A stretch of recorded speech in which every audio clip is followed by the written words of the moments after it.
બીજા નંબરની અંદર આપણે a ઇક્વલ ટુ 3 6 9 12 આ રીતે પણ બે મળીશું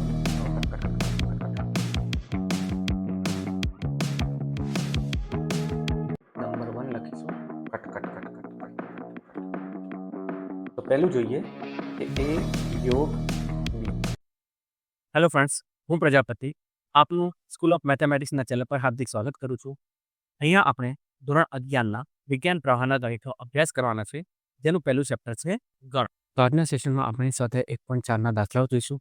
તો આપણે સાથે 1.4ની અંદર યોગગણ, છેદગણ અને તફાવત ગણના દાખલાઓ જોઈશું, અને સાથે સાથે ઉપગણ અને અલગ ગણના પણ દાખલાઓ જોઈશું. તો ચાલો સ્ટાર્ટ કરીએ સ્વાધ્યાય 1.4. તો દાખલો નંબર 1ની અંદર શું કીધું છે કે નીચે આપેલી જોડીઓના ગણોનો યોગગણ લખો. તો પહેલો નંબર છે એક્સ અને વાય. તો એનો આન્સર આપણે આવી રીતે લખીશું કે એક્સ યોગ વાય. એક્સ શું છે 1 3 અને 5, અને પછી વાયમાંથી એ જ સભ્ય લઈશું કે જે એક્સમાં ના હોય. તો અહીંયા ફક્ત 2 જ આવશે. તો આપણો આન્સર કંઈક આ રીતે થશે 1 2 3 અને 5. નંબર 2 જોઈએ શું કહે છે. નંબર 2માં આપણને બે ગણ આપેલા છે, ગણ એ અને બી. ચાલો એનો આન્સર લખીએ. આન્સર એ યોગ બી. તો એના આપણે પહેલાં બધા સભ્યો લઈ લઈશું. તો એ ઈ આઈ ઓ અને યુ. અને હવે ગણ બીમાંથી એ જ સભ્ય લઈશું કે જે એમાં ના હોય. તો કયા કયા સભ્યો આવશે? બી અને સી. તો આપણો આન્સર કંઈક આ પ્રમાણે થશે એ બી સી ઈ આઈ ઓ અને યુ. ત્રીજા નંબરનો દાખલો જોઈએ. એમાં બે ગણ આપેલા છે, ગણ એ અને બી, પરંતુ ગુણધર્મની રીતે આપેલા છે. તો પહેલાં આપણે તેને યાદીની રીતે લખીશું. તો ચાલો જોઈએ એનો આન્સર. તો એ ઇક્વલ ટુ, જો અહીંયા શું કીધું છે કે એમાં કે એક્સ જ્યાં એક્સ એ 3ની ગુણિત પ્રાકૃતિક સંખ્યાઓ છે. એટલે આપણે અહીંયા પહેલાં તો પ્રાકૃતિક સંખ્યા લેવાની છે. તો પ્રાકૃતિક સંખ્યાઓ કઈ કઈ થાય? તો પ્રાકૃતિક સંખ્યાઓ n ઇક્વલ ટુ 1 2 3 અને અનંત સુધી થાય, બરાબર છે. એમાં પણ આપણે 3ની ગુણિત લેવાની છે, એટલે કે 3 વડે ગુણિત હોય તે. તો કઈ કઈ સંખ્યા આવશે? 3 6 9 12 અને અનંત સુધી આવશે. ઓકે, હવે આપણે ગણ બીની વાત કરીએ. તો ગણ બીમાં શું કીધું છે કે એક્સ જ્યાં એક્સ એ 6થી નાની પ્રાકૃતિક સંખ્યા છે. તો 6થી નાની પ્રાકૃતિક સંખ્યાઓ કઈ કઈ થાય? 1 2 3 4 અને 5 થશે. હવે આ બેનો આપણે યોગગણ લેવાનો છે, બરાબર. પહેલાં આપણે લખીશું 3 6 9 12 અને અનંત સુધી યોગ 1 2 3 4 અને 5 થશે. અને આનો આન્સર શું થશે કે 1 2 3 4 5 6 9 12 અને અનંત સુધી. તો હવે ચોથો નંબર જોઈએ. આપણને ગણ એ અને ગણ બી આપેલા છે, અને બંને ગુણધર્મની રીતે આપેલા છે. તો પહેલાં આપણે તેને યાદીની રીતે લખીશું, અને પછી આ બંનેનો યોગગણ જોઈશું. તો લખીશું એ ઇક્વલ ટુ, શું કીધું છે એ કે એક્સ જ્યાં એક્સ એ પ્રાકૃતિક સંખ્યા છે. પહેલાં તો પ્રાકૃતિક સંખ્યા છે, અને બીજું શું કીધું છે કે 1 less than x less than or equal to 6 છે. એટલે કે જે એક્સ જે છે એ 1 કરતાં મોટો અને 6 અથવા 6 કરતાં નાનો છે. તો આમાં કઈ કઈ સંખ્યા આવશે? તો આમાં 2 3 4 5 અને 6નો પણ સમાવેશ થશે, કારણ કે 6ની આગળ less than or equal to છે.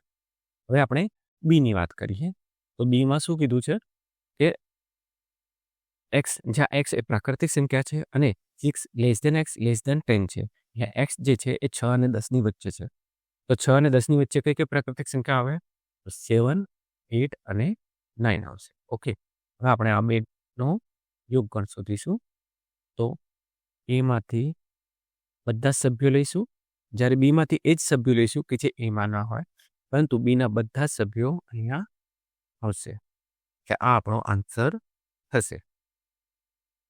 તો હવે 5મો નંબર જોઈએ. 5મા નંબરમાં શું કીધું છે? આપણને બે ગણ આપેલા છે એ અને બી, જ્યાં બી એ ખાલી ગણ છે. તો એનો આન્સર જોઈએ કે કેવી રીતે લખાય. આપણે લખીશું એ યોગ બી. એ શું છે? 1 2 3 યોગ બી શું છે? ખાલી ગણ છે, એટલે આપણે આને આવી રીતે લખી શકીએ ખાલી ગણને. હવે યોગગણ શું થશે? 1 2 અને 3 થશે, બરાબર. પરંતુ 1, 2 અને 3 શું છે? એ જ છે. એટલે આપણો આન્સર થશે એ. તો અહીંયા આપણે સ્વાધ્યાય 1.4નો દાખલા નંબર 1 પૂર્ણ કરીએ છીએ. તો હવે આપણે દાખલા નંબર 2 જોઈએ. દાખલા નંબર 2માં આપણને 2 ગણ આપેલા છે, ગણ A અને ગણ B. અહીંયા 2 પ્રશ્ન પૂછ્યા છે. પહેલો પ્રશ્ન એ છે કે શું ગણ A એ ગણ B નો ઉપગણ છે? અને બીજો પ્રશ્ન એ છે કે A યોગ B શું થશે? તો અહીંયા આપણે આન્સર લખીશું. આન્સર પહેલું જોઈએ કે શું ગણ A ગણ B નો ઉપગણ છે? હવે ઉપગણની વ્યાખ્યા યાદ કરો. શું હતું? કે જો ગણ A ના તમામ સભ્યો ગણ B માં હાજર હોય તો ગણ A ને ગણ B નો ઉપગણ કહે છે. અહીંયા તમે જોઈ શકો છો કે ગણ A ના બંને સભ્યો એટલે કે A અને B એ ગણ B માં હાજર છે. તો એનો મતલબ એમ થયો કે ગણ A જે છે તે ગણ B નો ઉપગણ છે. અહીંયા આપણે આન્સર કંઈક આવી રીતે લખીશું કે અહીંયા ગણ A ના તમામ સભ્યો એ ગણ B માં આવેલા છે, તેથી ગણ A તે ગણ B નો ઉપગણ થશે. તેથી A ઉપગણ B થશે. ઓકે, હવે આપણે બીજો નંબર જોઈશું કે બીજા નંબરમાં શું કીધું છે કે A યોગ B શોધો. તો A યોગ B લખીશું. એના તમામ સભ્યો આવશે A અને B. B ના એ જ સભ્યો લખીશું જે A માં ના હોય એટલે કે C. એટલે કે આપણો આન્સર થશે B. દાખલા નંબર 3 જોઈએ. શું કીધું છે કે જો ગણ A એ ગણ B નો ઉપગણ હોય તેવા કોઈ 2 ગણ આપ્યા હોય તો A યોગ B શું થશે? તો દાખલા નંબર 2 જુઓ, આપણે તેમાં સાબિત કરી દીધું છે કે અહીંયા ગણ A એ ગણ B નો ઉપગણ છે અને તેથી A યોગ B એ ગણ B જ છે. તો અહીંયા આપણે આન્સર આવી રીતે લખીશું. જો ગણ A એ ગણ B નો ઉપગણ હોય તો A યોગ B ઇક્વલ ટુ B થશે. તો હવે આપણે દાખલા નંબર 4 જોઈશું. દાખલા નંબર 4 ની અંદર આપણને 4 ગણ આપેલા છે, A, B, C અને D. તો હવે આપણે શું કીધું છે કે નીચેના ગણ શોધો. નીચે તમે જુઓ કે બધા જ યોગ ગણ આપેલા છે, બરાબર છે? એટલે આપણે યોગ ગણ શોધવાના છે. તો ચાલો આપણે આન્સર લખીશું. તો પહેલું જોઈએ કે A યોગ B એ શું છે? 1, 2, 3 અને 4 યોગ. B શું છે? 3, 4, 5 અને 6. ઓકે, હવે શું કરીશું કે પહેલા એના જે પણ સભ્યો છે તે લખી દઈશું. તો 1, 2, 3 અને 4 અને પછી B માંથી એ જ સભ્યો લખીશું કે જે A માં ન હોય તો 5 અને 6. આ આપણો આન્સર થશે. બીજો નંબર જોઈએ કે A યોગ C. એ શું છે? 1, 2, 3, 4 યોગ. C શું છે? 5, 6, 7, 8. આન્સર શું થશે? 1, 2, 3, 4, 5, 6, 7 અને 8. ત્રીજો નંબર જોઈએ B યોગ C. B શું છે? 3, 4, 5 અને 6 યોગ. C શું છે? 5, 6, 7, 8. આન્સર શું થશે? 3, 4, 5, 6. બરાબર. અને 5 અને 6 ગણ B માં આવી ગયા છે એટલે C માંથી નહીં લઈએ, પરંતુ શું બચ્યા? 7 અને 8. તો આ આપણો આન્સર થશે. હવે ચોથો નંબર જોઈએ. B યોગ D. B શું છે? 3, 4, 5, 6 યોગ. D શું છે? 7, 8, 9 અને 10. આન્સર શું થશે? 3, 4, 5, 6, 7, 8, 9 અને 10. તો હવે પાંચમો નંબર જોઈએ. શું કહે છે કે A યોગ B યોગ C.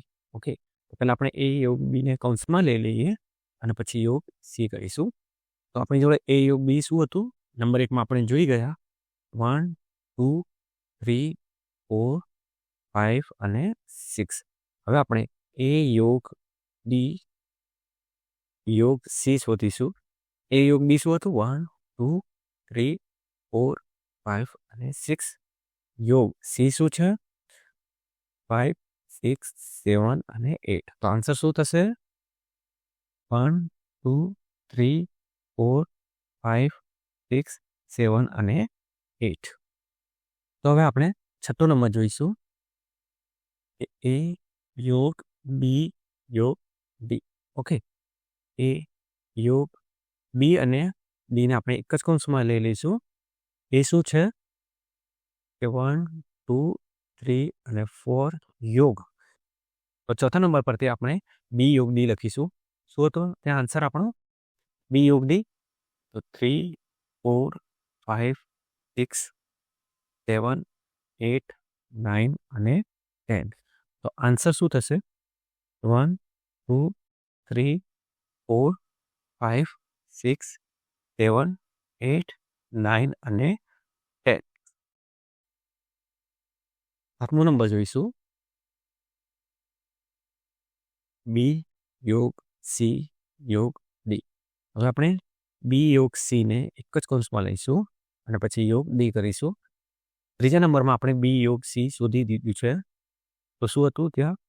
બી યોગ સી 3 4 5 6 7 અને 8. યોગ ડી શું છે? 7 8 9 અને 10. તો આપણો આન્સર શું થશે? 3 4 5 6 7 8 9 અને 10. ઓકે, તો અહીંયા આપણે દાખલા નંબર 4 પૂર્ણ કરીએ છીએ. હવે આપણે દાખલા નંબર 5 જોઈશું. દાખલા નંબર 5માં શું કીધું છે કે પ્રશ્ન 1માં આપેલી જોડીઓના ગણોનો છેદગણ શોધો. બરાબર છે? તો આપણે ફરીથી દાખલા નંબર 1 પર જઈશું અને પછી ત્યાંથી આપણે છેદગણ શોધીશું. તો પહેલા નંબરમાં આપણને ગણ એક્સ અને વાય આપેલા છે. તો ચાલો આ બંનેનો છેદગણ શોધીએ. તો એક્સ છેદ વાય ઇક્વલ ટુ શું કરીશું કે બંને ગણમાં જે પણ સભ્યો સામાન્ય છે તે લખીશું. તો અહીંયા 1 અને 3 બંને ગણમાં સામાન્ય છે. તો આપણો એક્સ છેદ વાય શું થશે? 1 અને 3. બીજા નંબરમાં આપણને ગણ એ અને બી આપેલા છે. તો ચાલો તેમનો પણ છેદગણ શોધી લઈએ. એ છેદ બી. બંનેમાં જે પણ સભ્યો સામાન્ય હશે તે લખીશું. તો અહીંયા ફક્ત આપણને એક જ સભ્ય સામાન્ય મળે છે અને તે છે એ. તો એ છેદ બી શું થશે? એ થશે. તો ત્રીજો નંબર જોઈએ. ત્રીજા નંબરની અંદર આપણને ખબર છે કે ગણ એ અને ગણ બી શું છે. તો ચાલો આન્સર લખીશું. આપણને ખબર છે કે ગણ એ ઇક્વલ ટુ 3 6 9 12 અનંત સુધી છે તથા બી ઇક્વલ ટુ 1 2 3 4 અને 5 છે. ઓકે, હવે આ બંનેનો આપણે છેદગણ શોધવાનો છે. તો આપણે કોમન સભ્ય લખીશું. તો અહીંયા કોમન સભ્ય ફક્ત એક જ આવશે અને તે છે 3. તો એ છેદ બી એ 3 થશે. હવે આપણે ચોથો નંબર જોઈશું. ચોથા નંબરમાં એ શું હતું?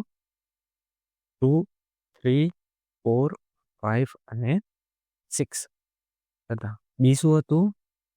7 8 અને 9. હવે આપણે આ બંનેનો છેદ શોધીશું. તો બંનેમાં તમે જોઈ શકો છો કે એક પણ સભ્ય સામાન્ય નથી. તેથી આપણો આન્સર ખાલી ગણ આવશે એટલે કે 5 થશે. પાંચમો નંબર જોઈએ. પાંચમા નંબરમાં આપણે લખીશું કે એ છેદ બી ઇક્વલ ટુ એ શું છે? 1 2 3 છેદ બી શું છે? 5 છે એટલે કે ખાલી ગણ છે. તો કોઈ પણ ગણનો ખાલી ગણ સાથેનો છેદગણ હંમેશા શું આવે છે? ખાલી ગણ જ આવે છે. એ છેદ બી શું થશે? 5 થશે. તો અહીંયા આપણે દાખલા નંબર 5 પૂર્ણ કરીએ છીએ. તો દાખલા નંબર 6માં શું કીધું છે? અહીંયા આપણને 4 ગણ આપેલા છે. ગણ એ બી સી અને ડી અને કીધું છે કે નીચેના ગણો શોધો. તો ચાલો આપણે આન્સર લખીશું. પહેલા આપણે લઈશું એ છેદ બી. તો એ શું છે? 3 5 7 9 11 છેદ બી શું છે? 7 9 11 અને 13. તો બંનેમાંથી કયા સભ્યો કોમન નીકળશે? 7 9 અને 11. તો આપણો આન્સર થશે. બીજો નંબર જોઈએ કે બી છેદ સી. બી શું છે? 7 9 11 30 છેદ સી શું છે? 11 13 અને 50. બંનેમાંથી કયા સભ્યો કોમન નીકળશે? 11 અને 13. ત્રીજો નંબર જોઈએ એ છેદ સી છેદ ડી. તો પહેલા આપણે શું કરીશું કે એ છેદ સી શોધી લઈશું અને પછી તેને ડી સાથે છેદગણ લઈશું. તો પહેલા આપણે શોધીશું એ છેદ સી. એ શું છે? 3 5 7 9 અને 11 છેદ સી શું છે? 11 13 અને 50. તો આ બંનેમાંથી કયા સભ્યો કોમન આવશે? ફક્ત 11. હવે આપણે A છેદ C છેદ D શોધીશું. તો A છેદ C શું હતું? 11 છેદ D શું છે? 15 અને 17. તો તમે અહીંયા જોઈ શકો છો કે અહીંયા કોઈ પણ સભ્ય કોમન નીકળશે નહીં, તેથી તેનો આન્સર થશે ખાલી ગણ એટલે કે 5. તો હવે આપણે ચોથો નંબર જોઈશું. તો કીધું છે કે A છેદ C. ઉપર આપણે જોઈ ગયા કે A છેદ C શું હતું? 11. ઓકે, પછી આપણે લખીશું પાંચમો નંબર B છેદ D. B શું છે? 7, 9, 11, 13 છેદ D શું છે? 15 અને 17. તો અહીંયા કોઈ પણ સભ્ય કોમન નીકળશે નહીં, તો એનો આન્સર આવશે 5 એટલે કે ખાલી ગણ. છઠ્ઠું જોઈએ, A છેદ B યોગ C. પહેલા આપણે B યોગ C લખીશું. તો B શું છે? 7, 9, 11, 13 યોગ C શું છે? 11, 13, 15. આન્સર શું થશે?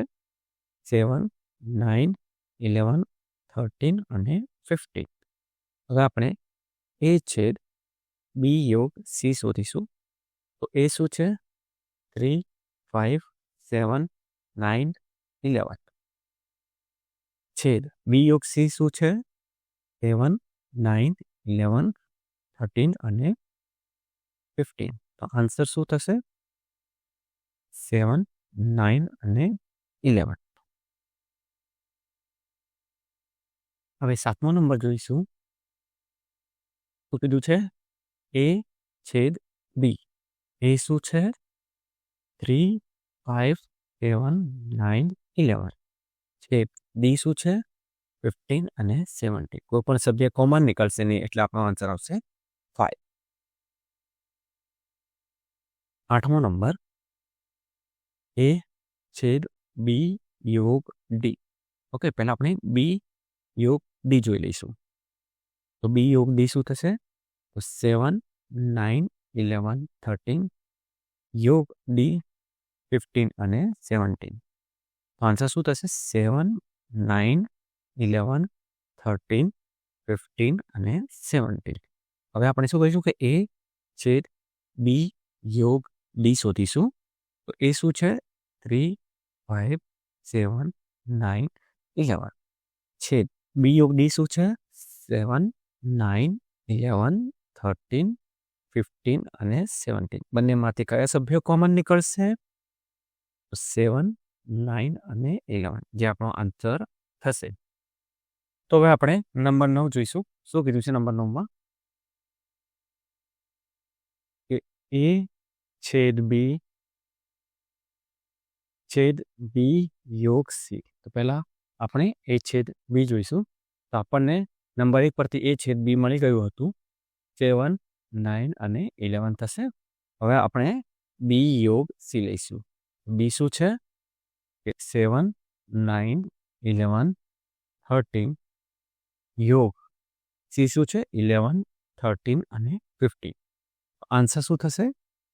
7, 9, 11, 13 અને 15. હવે આપણે A છેદ B છેદ B યોગ C લઈશું. તો A છેદ B શું હતું? 7, 9, 11 છેદ B યોગ C શું હતું? 7, 9, 11, 13 અને 15. હવે આ બંને ગણોમાં કયા સભ્યો કોમન છે? તો તે લખીશું. આન્સર આવશે 7, 9, 11. તો આ આપણો આન્સર થશે. હવે આપણે 10મો નંબર જોઈશું. 10મા નંબરમાં શું કીધું છે? A યોગ D છેદ B યોગ C. તો પહેલા આપણે A યોગ D શોધીશું. એ શું છે? 3, 5, 7, 9 અને 11 યોગ D શું છે? 15 અને 17. આન્સર શું થશે? 3, 5, 7, 9, 11, 15 અને 17. પછી આપણે B યોગ C શોધીશું. B શું છે? 7, 9, 11, 13 યોગ C શું છે? 11, 13, 15. આન્સર શું થશે? 7, 9, 11, 13 અને 50. હવે આપણે એ યોગ ડી છેદ બી યોગ સી શોધીશું. તો એ યોગ ડી શું છે? 3, 5, 7, 9, 11, 15 અને 17 છેદ બી યોગ સી શું છે? 7, 9, 11, 13 અને 50. તો આન્સર શું આવશે? જો કયા કયા સભ્યો કોમન છે? તો 7, 9 અને 11 તથા 15. આ 4 સભ્યો બંનેમાં કોમન છે. તો તે આપણો આન્સર થશે. તો અહીંયા આપણે દાખલા નંબર 6 પૂર્ણ કરીએ. દાખલા નંબર 7માં શું કીધું છે કે આપણને 4 ગણ આપેલા છે, ગણ એ, ગણ બી, ગણ સી અને ગણ ડી, અને પછી કીધું છે કે નીચેના ગણ. પરંતુ આ જે 4 ગણ છે તે આપણને ગુણધર્મની રીતે આપેલા છે. તો પહેલા આપણે શું કરીશું કે તેને આપણે યાદીની રીતે લખીશું. તો આપણે લખીશું આન્સર. તો પહેલા લખીશું કે એ ઇક્વલ ટુ શું થશે કે એક્સ, જ્યાં એક્સ એ પ્રાકૃતિક સંખ્યા છે. તો પ્રાકૃતિક સંખ્યાઓ કઈ કઈ થાય? તો 1, 2, 3 અને અનંત સુધી. પછી બી લખીશું. બી ઇક્વલ ટુ શું છે કે એક્સ, જ્યાં એક્સ એ યુગ્મ પ્રાકૃતિક સંખ્યા છે. તો યુગ્મ પ્રાકૃતિક સંખ્યાઓ કઈ કઈ થાય? 2, 4, 6 અને અનંત સુધી. પછી સી લખીશું. તો સીમાં શું લખ્યું છે કે એક્સ, જ્યાં એક્સ એ અયુગ્મ પ્રાકૃતિક સંખ્યા છે. તો અયુગ્મ પ્રાકૃતિક સંખ્યાઓ કઈ કઈ થાય?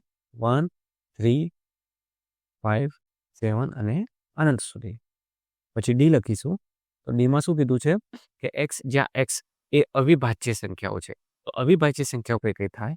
તો 2, 3, 5, 7 અને તે પણ અનંત સુધી થશે. પછી શું કીધું છે કે નીચેના ગણ મેળવો. તો ચાલો હવે આપણે દાખલા ગણીશું. તો જોઈએ નંબર 1 શું કહે છે કે એ છેદ બી. તો આન્સર લખીશું કે એ છેદ બી. તો ઉપર તમે જોઈ શકો છો કે ગણ એ અને ગણ બીમાં કયા કયા સભ્યો કોમન થશે? તો 2, 4, 6 અને અનંત સુધી. પરંતુ તે કયો ગણ છે? તો તે ગણ બી પોતે જ છે. ઓકે, હવે આપણે બીજો નંબર જોઈએ કે એ છેદ સી. ઓકે, તો એ અને સીમાં જે પણ સભ્યો કોમન હશે તે લઈશું. તો અહીંયા કયા કયા સભ્યો કોમન આવશે? 1, 3, 5, 7 અને અનંત સુધી. પરંતુ તે કયો ગણ છે? તે ગણ સી પોતે છે. હવે ત્રીજો નંબર જોઈએ કે એ છેદ ડી. બરાબર, તો એ છેદ ડી. હવે એ છેદ ડીમાં કયા કયા સભ્યો કોમન આવશે? તો 2, 3, 5, 7 અને અનંત સુધી. તો બધા જ સભ્યો ડીના જે છે તે કોમન આવશે અને તેથી જ આન્સરમાં આપણે ડી આવશે. હવે ચોથો નંબર જોઈએ. ચોથા નંબરમાં શું કીધું છે કે બી છેદ સી. તો આપણે આન્સર લખીશું કે બી છેદ સી. તો તમે અહીંયા જોઈ શકો છો કે જે બી છે તે યુગ્મ પ્રાકૃતિક સંખ્યાઓનો ગણ છે, જ્યારે સી જે છે તે અયુગ્મ પ્રાકૃતિક સંખ્યાઓનો ગણ છે. તો એનો મતલબ એમ થશે કે બી છેદ સીમાં એક પણ સભ્ય સામાન્ય છે નહીં. તો એનો મતલબ એમ થશે કે બી છેદ સી શું થશે? 5 થશે, એટલે કે ખાલી ગણ થશે. પાંચમો નંબર જોઈએ કે બી છેદ ડી. તો લખીશું આન્સર બી છેદ ડી. તો અહીંયા ફક્ત એક જ સભ્ય કોમન આવશે અને તે છે 2. બરાબર. હવે આપણે છઠ્ઠો નંબર જોઈએ કે સી છેદ ડી. તો લખીશું આન્સર કે સી છેદ ડી. ઓકે, હવે આપણને ખબર છે કે ડી જે છે તેની અંદર ફક્ત 2 જ એવો સભ્ય છે કે જે યુગ્મ છે અને બાકીના જે પણ સભ્યો છે તે અયુગ્મ થશે. અને સીની અંદર આપણે બધા જ અયુગ્મ સભ્યો છે. તેથી સી છેદ ડીમાં 2 સિવાયના સભ્યો એટલે કે 3, 5, 7 અને અનંત સુધી આવશે. તો અહીંયા આપણે દાખલા નંબર 7 પૂર્ણ કરીએ છીએ. હવે આપણે દાખલા નંબર 8 જોઈશું. તો હવે દાખલા નંબર 8માં જોઈએ કે શું કીધું છે કે નીચેની ગણોની જોડીઓમાંથી કઈ જોડના ગણ પરસ્પર અલગ ગણ છે. બરાબર, તો અલગ ગણ એટલે શું? તો કોઈ પણ બે ગણનો છેદ ગણ જો 5 હોય એટલે કે ખાલી ગણ હોય તો તે બંને ગણો અલગ ગણ કહેવાશે. તો હવે આપણે નંબર 1 જોઈએ. તો એનો આન્સર લખીશું આન્સર ધારો કે. જો અહીંયા મેં ધારો કે કેમ લખ્યું? કારણ કે અહીંયા આપણે ઉપર 2 ગણ આપેલા છે પરંતુ બંને ગણના નામ નથી આપેલા, અને અહીંયા હું તે બંને ગણોને નામ આપવા જઈ રહ્યો છું એટલે મેં શબ્દ વાપર્યો છે ધારો કે. તો લખીશું કે ધારો કે એ ઇક્વલ ટુ 1, 2, 3 અને 4 તથા બી ઇક્વલ ટુ બીમાં શું કીધું છે કે એક્સ, જ્યાં એક્સ એ અયુગ્મ પ્રાકૃતિક સંખ્યા છે. હવે અયુગ્મ પ્રાકૃતિક સંખ્યાઓ કઈ કઈ? તો 1, 3, 5, 7 અને અનંત સુધી. બીજી શરત પણ આપેલી છે કે four less than or equal to x less than or equal to 6. એટલે કે જે એક્સ છે તે 4 અને 6 ની વચ્ચે હોવો જોઈએ, જેની અંદર 4 અને 6 નો પણ સમાવેશ થાય. તો 4 અને 6 ની વચ્ચે આપણને એક જ અયુગ્મ પ્રાકૃતિક સંખ્યા મળે અને તે છે 5. હવે આપણે જોઈશું કે એ છેદ બી શું મળે આપણને. અહીંયા તમે જોઈ શકો છો કે એ છેદ બીમાં આપણને એક પણ સભ્ય સામાન્ય મળશે નહીં. તેથી એ છેદ બી આપણે ખાલી ગણ થશે. તો એનો મતલબ એમ થયો કે એ અને બી એ બંને પરસ્પર અલગ ગણો છે. તો અહીંયા આપણે આન્સર લખીશું કે અહીંયા ગણ એ અને ગણ બી પરસ્પર અલગ ગણ છે. ઓકે, હવે નંબર 2 જોઈશું. લખીએ આન્સર. ધારો કે એ ઇક્વલ ટુ એ, ઈ, આઈ, ઓ અને યુ તથા બી ઇક્વલ ટુ સી, ડી, ઈ અને એફ છે. આપણે એ છેદ બી શોધીશું.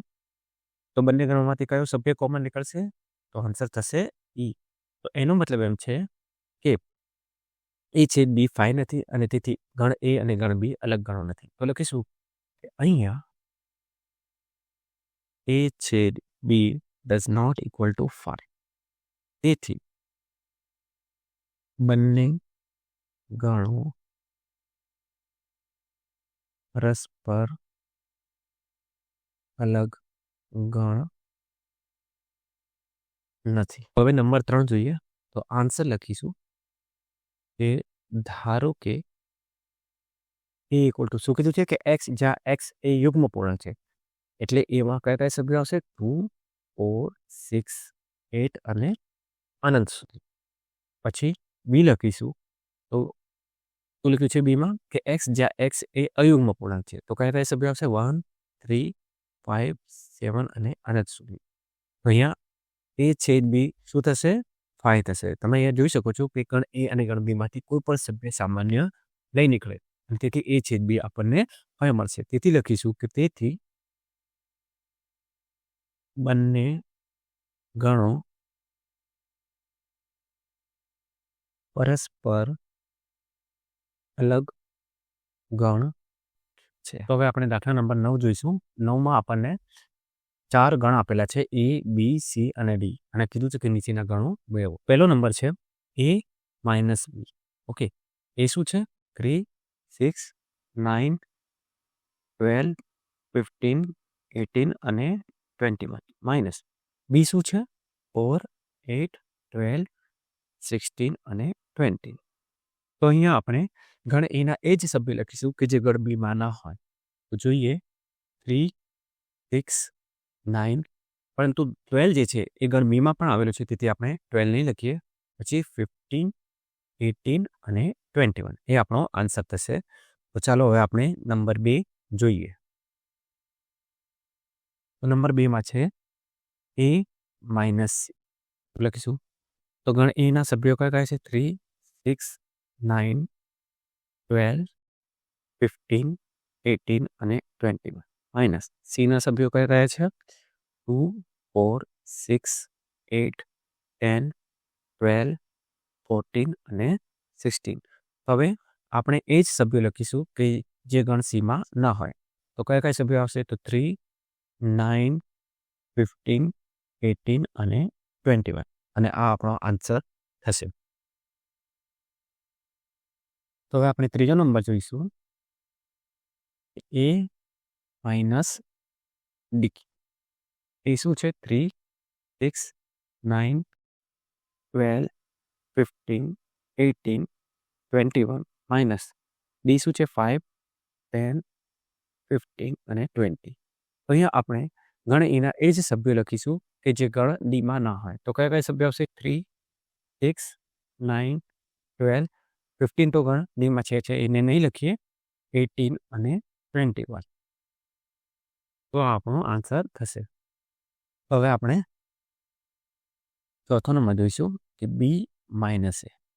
બીના સભ્યો કયા કયા? 4, 8, 12, 16 અને 20. માઇનસ એના સભ્યો કયા કયા? 3, 6, 9, 12, 15, 18 અને 21. તો હવે શું કરીશું કે ગણ બીના એ જ સભ્યો લખીશું કે જે ગણ એમાં ન હોય. તો કયા કયા સભ્યો આવશે? તો 4, 8, પછી 12 તો ગણ એમાં આવેલું છે એટલે તેને નહીં લખીએ. 16 અને 20. આ આપણો આન્સર થશે. હવે પાંચમો નંબર જોઈએ સી માઇનસ એ. સી શું છે? 2, 4, 6, 8, 10, 12, 14 અને 16. માઇનસ એ શું છે? 3, 6, 9, 12, 15, 18 અને 21. તો હવે ગણ સીના એ જ સભ્યો લખીશું કે જે ગણ એમાં ના હોય. તો કયા કયા આવશે? 2, 4, 6 નહીં આવે, પછી 8, 10, 12 નહીં આવે, 14 અને 16. તો આ આપણો આન્સર થશે. હવે છઠ્ઠો નંબર જોઈએ કે ડી માઇનસ એ. ડીના સભ્યો કયા કયા છે? 5, 10, 15, 20. માઇનસ એના સભ્યો કયા કયા છે? 3, 6, 9, 12, 15, 18, 21. હવે ડીના એ જ સભ્યો લખીશું કે જે એમાં ના હોય. તો કયા કયા સભ્યો આવશે? તો 5, 10, 15 તો છે એટલે એ નહીં આવે, અને 20. તો આપણો આન્સર થશે. તો હવે સાતમો નંબર જોઈએ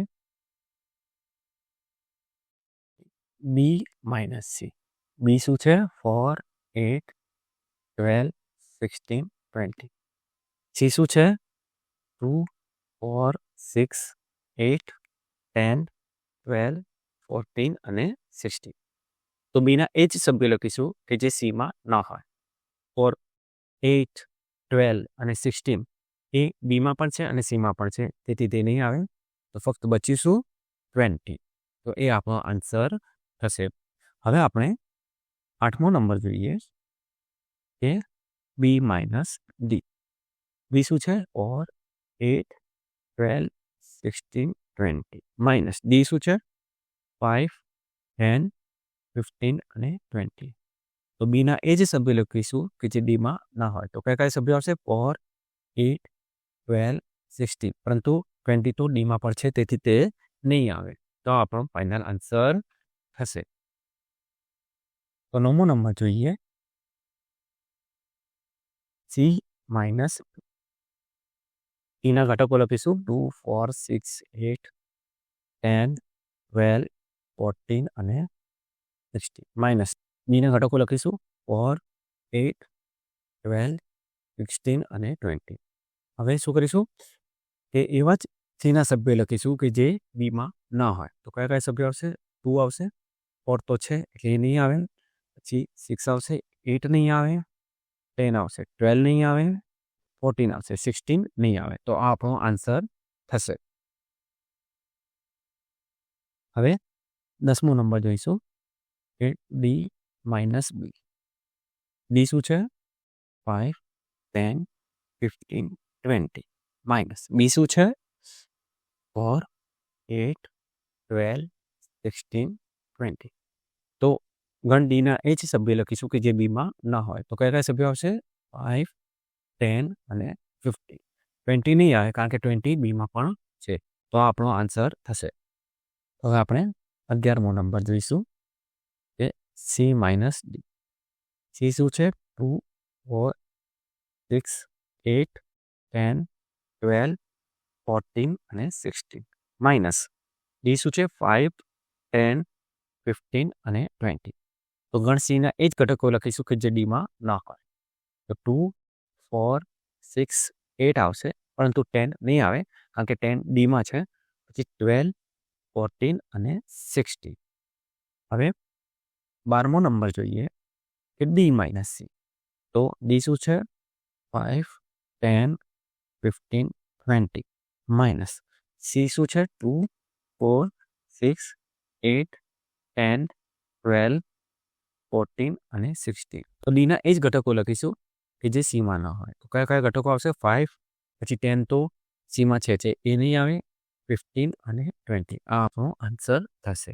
તો અહીંયા આપણે દાખલા નંબર 9 પૂર્ણ કરીએ છીએ. તો હવે આપણે દાખલા નંબર 10 જોઈશું. દાખલા નંબર 10 ની અંદર આપણને બે ગણો આપેલા છે x અને y અને કીધું છે કે નીચેના ગણો મેળવો. તો ચાલો આપણે તેનો આન્સર જોઈએ. તો પહેલું છે x માઇનસ y. x શું છે? a b c અને d માઇનસ y શું છે? f b d અને g. હવે શું કરીશું કે x ના એ જ ઘટકો લખીશું કે જે y માં ના હોય. તો કયા કયા ઘટકો આવશે? તો a b તો નહીં આવે, પછી c અને d પણ નહીં આવે. તો આપણો આન્સર થશે a અને c. ચાલો હવે બીજો નંબર જોઈએ કે y માઇનસ x. y શું છે? f b d અને g માઇનસ x શું છે? e b c અને d. તો હવે આપણે y ના એ જ ઘટકો લખીશું કે જે x માં ના હોય. અહીંયા બે જ ઘટકો આવશે f અને g, કારણ કે b અને d તો ગણ x માં પણ છે. તો હવે આપણે ત્રીજો નંબર લખીશું કે x છેદ y. x શું છે? a b c અને d છેદ y શું છે? f b d અને g. હવે શું કરીશું કે બંને ગણમાં જે સામાન્ય સભ્યો છે તેને લખીશું. તો બંને ગણમાં સામાન્ય સભ્યો કયા કયા છે? તો b અને d. ચાલો હવે આપણે દાખલા નંબર 11 જોઈએ. દાખલા નંબર 11માં કીધું છે કે જો r એ વાસ્તવિક સંખ્યાઓનો ગણ હોય અને q એ સમય સંખ્યાઓનો ગણ હોય તો r માઇનસ q શું થશે? તો હું તમને આ દાખલો આકૃતિ વડે સમજાવીશ. તો આકૃતિમાં જુઓ, મેં ગણ r ને ચોરસ વડે દર્શાવ્યું છે અને અહીંયા તમે જોઈ શકો છો કે જે ગણ r છે તે બે ગણ સમય સંખ્યાઓનો ગણ q અને અસમય સંખ્યાઓનો ગણ t થી બનેલો છે. તો આને આપણે આવી રીતે લખી શકીએ r equal to q plus t. તો જ્યાં t એ અસમય સંખ્યાઓનો ગણ છે, r equal to q plus t આવી રીતે ના લખાય, બરાબર, પરંતુ મેં સમજણ ખાતર જ પ્લસ લખેલું છે. તો r માઇનસ q શું થશે? t થઈ જશે. એટલે કે r માઇનસ q એ અસમય સંખ્યાઓનો ગણ થશે. તો આન્સર આવી રીતે લખાય કે જો r વાસ્તવિક સંખ્યાઓનો ગણ હોય અને q એ સમય સંખ્યાઓનો ગણ હોય તો r માઇનસ q અસમય સંખ્યાઓનો ગણ થાય. તો દાખલા નંબર 12 જોઈએ. દાખલા નંબર 12માં શું કીધું છે કે નીચેના વિધાનો સત્ય છે કે અસત્ય તે જણાવો અને તમારા જવાબની યથાર્થતા ચકાસો. અહીંયા 4 નંબર આપેલા છે અને 4 નંબરમાં આપણે જોવાનું છે કે બંને ગણો જે છે તે અલગ ગણ છે કે નહીં. તો અલગ ગણની વ્યાખ્યા શું છે કે બે ગણ અલગ ગણ ક્યારે કહેવાય કે જ્યારે બંને ગણોનો છેદગણ ખાલી ગણ હોય, બરાબર. તો આપણે અહીંયા બતાવવાનું રહેશે કે જે બંને ગણો છે તે બંને ગણોના છેદગણ ખાલી ગણ છે કે નહીં. જો ખાલી ગણ હોય તો તે અલગ ગણ છે અને તેથી વિધાન સત્ય છે. જો ખાલી ગણ ના હોય તો તે અલગ ગણ નથી અને તેથી વિધાન અસત્ય છે. તો ચાલો જોઈએ પહેલો નંબર. તો પહેલા નંબરમાં આપણે a છેદ b લખીશું, બરાબર. તો a છેદ b અહીંયા શું થશે? 3 આવશે અને તેથી તે ગણ ખાલી ગણ નથી. તેથી પરસ્પર અલગ ગણો નથી અને તેથી વિધાન કેવું છે? વિધાન અસત્ય છે. હવે બીજો નંબર જોઈએ. બીજા નંબરમાં આપણે જોઈશું કે a છેદ b ઇક્વલ ટુ શું થશે? તો a છેદ b માં આપણને a મળશે, બરાબર. તો ફરીથી ખાલી ગણ નથી, તેથી પરસ્પર અલગ ગણ નથી. તેથી વિધાન અસત્ય છે. ત્રીજા નંબરમાં જોઈએ કે a છેદ b. અહીંયા આપણને કોઈ પણ સભ્ય સામાન્ય મળશે નહીં, તેથી a છેદ b ખાલી ગણ થશે. તેથી લખીશું કે પરસ્પર અલગ ગણ છે. તેથી વિધાન સત્ય છે. ચોથા નંબરમાં જોઈએ. અહીંયા પણ a છેદ b આપણને ખાલી ગણ જ મળશે, કારણ કે કોઈ પણ સભ્ય કોમન નથી, એટલે કે સામાન્ય નથી. તેથી પરસ્પર અલગ ગણ છે. તેથી વિધાન સત્ય છે. તો અહીંયા આપણે દાખલા નંબર 12 પૂર્ણ કરીએ છીએ અને સાથે સાથે આપણે સ્વાધ્યાય 1.4ના દાખલા પણ પૂર્ણ કરીએ છીએ. જો આ સેશન તમને ગમ્યું હોય તો વિડીયોને લાઈક કરો, શેર કરો અને સ્કૂલ ઓફ મેથેમેટિક્સના ચેનલને સબસ્ક્રાઇબ કરો. Thank you.